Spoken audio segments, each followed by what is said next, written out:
ಆ ಗುರು ಪರಂಪರೆಯಲ್ಲಿ ಸಾಗಿ ಬಂದ 19ನೇ ಗುರುಗಳು ಅಂತಂದರೆ ಗುರುಶಾಂತ ದೇಶಿಕರು ಅಂತ.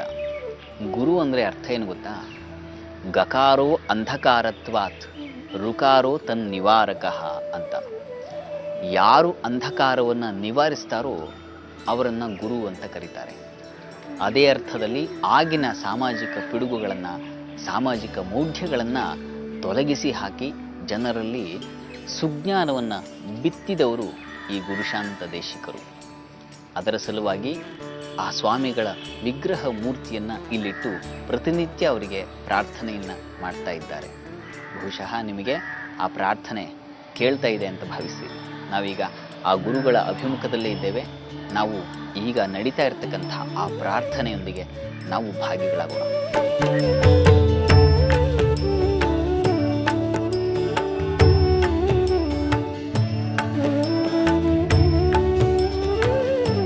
ಇವರೇ ಗುರುಶಾಂತ ದೇಶಿಕೇಂದ್ರ ಸ್ವಾಮಿಗಳು. ಇವರ ನಂತರದವರ ಗದ್ದುಗೆಯನ್ನು ನಾವಿಲ್ಲಿ ಕಾಣಬಹುದು.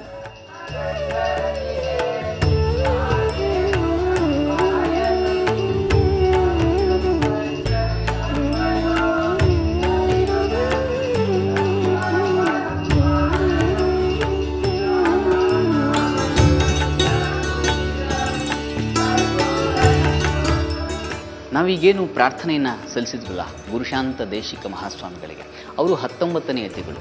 ಅವರ ನಂತರ 20ನೇ ಪೀಠವನ್ನು ಅಲಂಕರಿಸಲಿಕ್ಕೆ ಒಬ್ಬ ಸಿದ್ಧ ಶಿಷ್ಯರನ್ನು ಅವರು ಹುಡುಕ್ತಾ ಇದ್ದರು.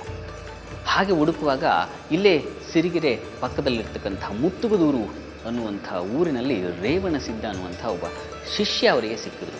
ಮಹಾಪ್ರಾಜ್ಞಾಶೀಲ. ಆತನನ್ನು ಇಲ್ಲಿಗೆ ಕರೆತಂದು ಪೀಠಾಧಿಪತಿಯನ್ನಾಗಿ ಮಾಡಬೇಕು ಅಂತ ಸಂಕಲ್ಪಿಸಿದರು. ಆಗ ಆ ಪೀಠಾಧಿಪತಿಗಳಿಗೆ ಹೆಸರಿಟ್ಟಿದ್ದವರು ಶಿವಕುಮಾರ ಶಿವಾಚಾರ್ಯ ಮಹಾಸ್ವಾಮಿ ಅಂತ.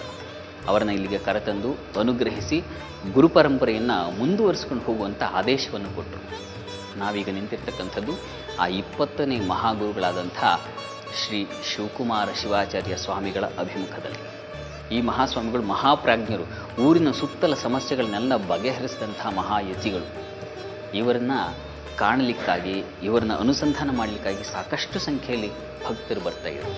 ಅಂದಹಾಗೆ ಈ ಹೊತ್ತು ಈ ಮಹಾಸ್ವಾಮಿಗಳಿಗೆ ಒಂದು ವಿಶೇಷ ಪೂಜಾ ಕೈಂಕರ್ಯ ನೆರವೇರುತ್ತೆ. ಆ ಪೂಜಾ ದೃಶ್ಯಗಳನ್ನು ನಿಮಗೆ ತೋರಿಸಬೇಕು ಅನ್ನೋ ಸಲುವಾಗಿ ನಾವು ಇವತ್ತಿಲ್ಲಿ ಬಂದಿದ್ದೀವಿ.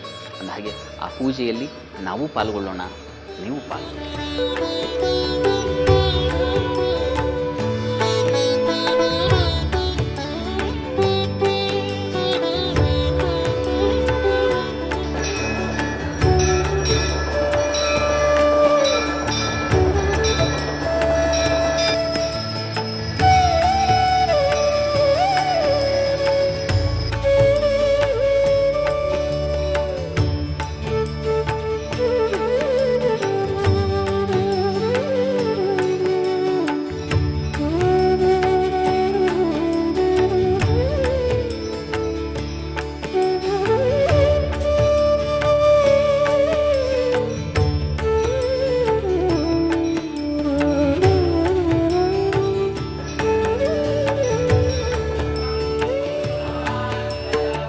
ನಾವು ಆಗಲೇ ಕಂಡಂಥ ನಿತ್ಯ ಶಾಲೆ ಹಾಗೂ ಸಂಸ್ಕೃತ ಪಾಠಶಾಲೆಗಳ ಕರ್ತೃಗಳು ಇವರು.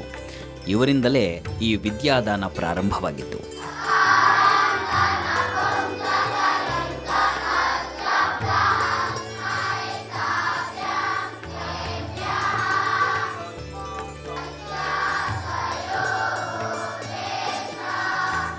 ವಿದ್ಯೆಯಿಂದಲೇ ಮಾನವನ ಪ್ರಗತಿ ವಿದ್ಯೆಯಿಂದ ಮಾತ್ರ ಸಾಧ್ಯ ಎನ್ನುವುದನ್ನು ಮನಗಂಡಂಥ ಲಿಂಗೈಕ್ಯ ಈ ಪೀಠದ 20ನೇ ಜಗದ್ಗುರುಗಳಾಗಿದ್ದಂಥ ಶ್ರೀ ಶಿವಕುಮಾರ ಶಿವಾಚಾರ್ಯ ಮಹಾಸ್ವಾಮೀಜಿಯವರು ಸ್ವಾತಂತ್ರ್ಯ ಪೂರ್ವದಲ್ಲೇ ಅಂದರೆ 1946ರಲ್ಲೇ ಈ ಸಿರಿಗೆರೆಯಲ್ಲಿ ಒಂದು ಪ್ರೌಢಶಾಲೆಯನ್ನು ಪ್ರಾರಂಭ ಮಾಡಿದರು.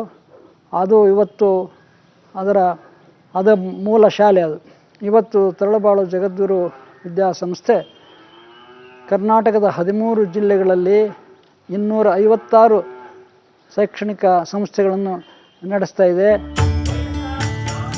45,000 ಮಕ್ಕಳಿಗೆ ವಿದ್ಯಾಭ್ಯಾಸ ನೀಡೋದು ಅಂದರೆ ಈ ಮಠದ ಜವಾಬ್ದಾರಿ ಎಂಥದ್ದು ಅನ್ನೋದು ಅರ್ಥವಾಗುತ್ತೆ.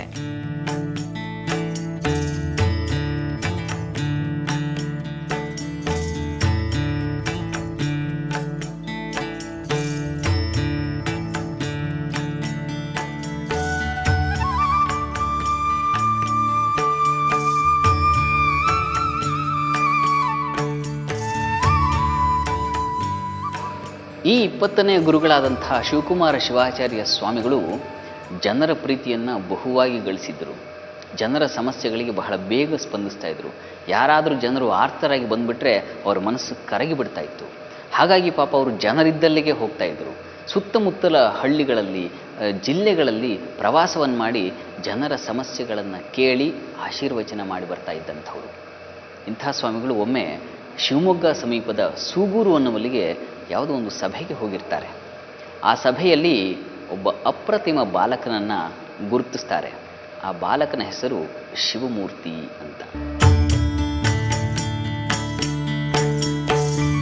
ಆ ಬಾಲಕರೇ ಇಂದು ತರಳಬಾಳು ಮಠದ 21ನೇ ಗುರುಗಳಾಗಿ ಪೀಠವನ್ನು ಅಲಂಕರಿಸಿದ್ದಾರೆ. ಅವರೇ ಶ್ರೀ ಶಿವಮೂರ್ತಿ ಶಿವಾಚಾರ್ಯ ಸ್ವಾಮಿಗಳು.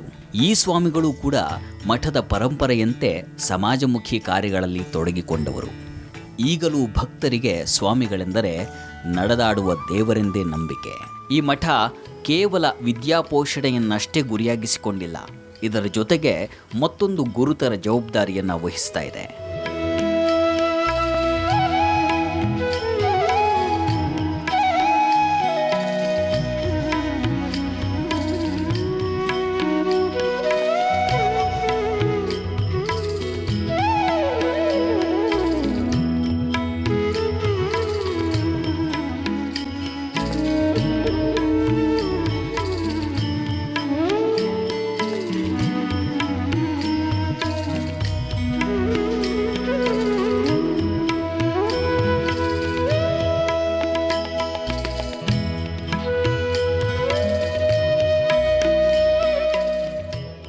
ಇದರ ಕಾರ್ಯಕಲಾಪಗಳು ನಮ್ಮಿಂದ ಪ್ರಾರಂಭವಾದ ಕಾರ್ಯಕಲಾಪಗಳಲ್ಲ. ನಮ್ಮ ಮಠದ ಪರಂಪರೆಯಲ್ಲಿ ನೂರಾರು ವರ್ಷಗಳಿಂದ ಸಮಾಜದ ಓರೆಕೋರೆಗಳನ್ನು ತಿದ್ದಿ ನ್ಯಾಯ ವಿತರಣೆ ಮಾಡ್ತಕ್ಕಂಥ ಒಂದು ಪದ್ಧತಿ ಮೊದಲಿಂದಲೂ ನಡೆದುಕೊಂಡು ಬಂದಿದೆ. ಅನೇಕ ನಮ್ಮ ಮಠದ ದಾಖಲೆಗಳನ್ನು ಪರಿಶೀಲಿಸಲಾಗಿ ನ್ಯಾಯ ವಿತರಣೆ ನಮ್ಮಿಂದ ನಿನ್ನೆ ಮೊನ್ನೆ ಆಗಿರೋದಲ್ಲ, ಈ ಪರಂಪರೆಯಲ್ಲಿ ಮೊದಲಿಂದಲೂ ನಡೆದುಕೊಂಡು ಬಂದಿರತಕ್ಕಂಥ ಒಂದು ಒಳ್ಳೆಯ ಕಾರ್ಯ, ಪುಣ್ಯ ಕಾರ್ಯ ಇದು. ಅದಕ್ಕೊಂದು ವ್ಯವಸ್ಥಿತ ರೂಪವನ್ನು ಕೊಟ್ಟು ಪ್ರತಿ ಸೋಮವಾರ ಈ ನಮ್ಮ ಈ ಧರ್ಮ ನ್ಯಾಯಪೀಠದ ಕಾರ್ಯಕಲಾಪಗಳನ್ನು ಮುನ್ನಡೆಸ್ಕೊಂಡು ಬಂದಿದ್ದೀವಿ. ಈ ನ್ಯಾಯ ನಿರ್ಣಯವೇ ಈ ಮಠದ ಮೇರು ಮೌಲ್ಯ.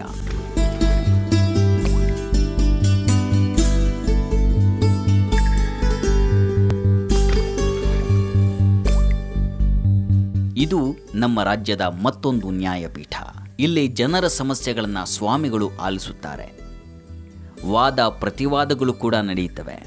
ಆದರೆ ನ್ಯಾಯ ನಿರ್ಣಯವಾಗುವುದು ಮಾತ್ರ ಧರ್ಮದ ತಳಹದಿಯಲ್ಲಿ. ಸಮಾಜ ಇದನ್ನು ದೃಢವಾಗಿ ಒಪ್ಪಿಕೊಂಡಿದೆ.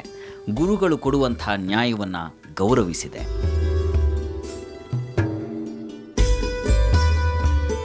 ಅವತ್ತು ತನ್ನ ಸಂಸಾರವನ್ನು ಒಂದು ಮಾಡಿ ಅಂತ ಈ ಹೆಣ್ಣು ಮಗಳು ಈ ಸದ್ಧರ್ಮ ನ್ಯಾಯಪೀಠಕ್ಕೆ ಬಂದು ಕೇಳಿಕೊಂಡಿದ್ಲು.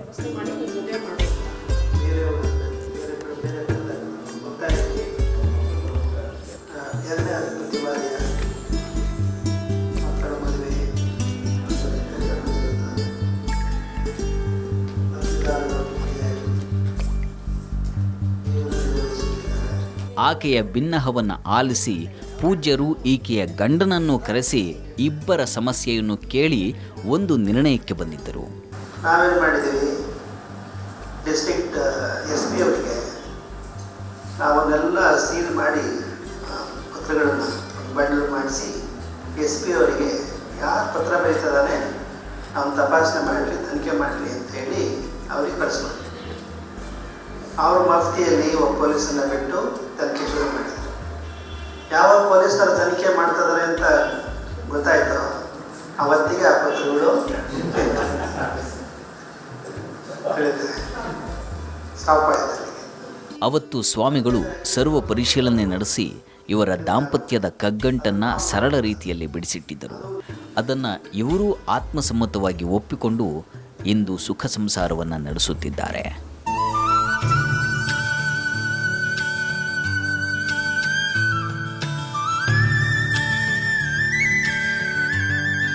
ಈ ಮಠದಲ್ಲಿ ಬಂದು ನಾವು ಈ ಸಮಸ್ಯೆಯನ್ನು ಹೇಳ್ಕೊಂಡಿದ್ರಿಂದ ಇದು ಕಿತ್ತು ಹೋಗೋ ಸಂಸಾರವನ್ನು ಮತ್ತೆ ಅದು ಕೂಡಿ ಇವತ್ತು ತುಂಬ ಚೆನ್ನಾಗಿ ನಾವು ಜೀವನವನ್ನು ಮಾಡ್ತಾಯಿದ್ದೀವಿ, ತುಂಬ ಚೆನ್ನಾಗಿ ಸಂಸಾರವನ್ನು ಮಾಡ್ತಾಯಿದ್ದೀವಿ ಅಂತೇಳಿ ನಾನು ಹೇಳಲಿಕ್ಕೆ ಬಯಸ್ತಾ ಇದ್ದೀನಿ.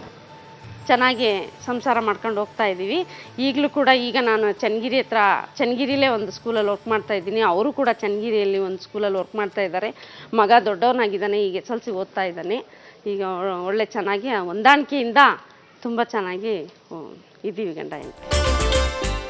ಇದು ಸಮಾಜಕ್ಕೆ ಬೇಕಾಗಿರುವ ನಿಜವಾದ ಬೆಳಕು ಮತ್ತು ಇಂಥ ಸುಧಾರಣೆಗಳಿಂದಲೇ ಉತ್ತಮ ಸಮಾಜ ನಿರ್ಮಾಣವಾಗುವುದು. ಆ ನಿಟ್ಟಿನಲ್ಲಿ ಶ್ರೀಗಳದ್ದು ನಿಜಕ್ಕೂ ಬಹುದೊಡ್ಡ ಸಾಹಸ.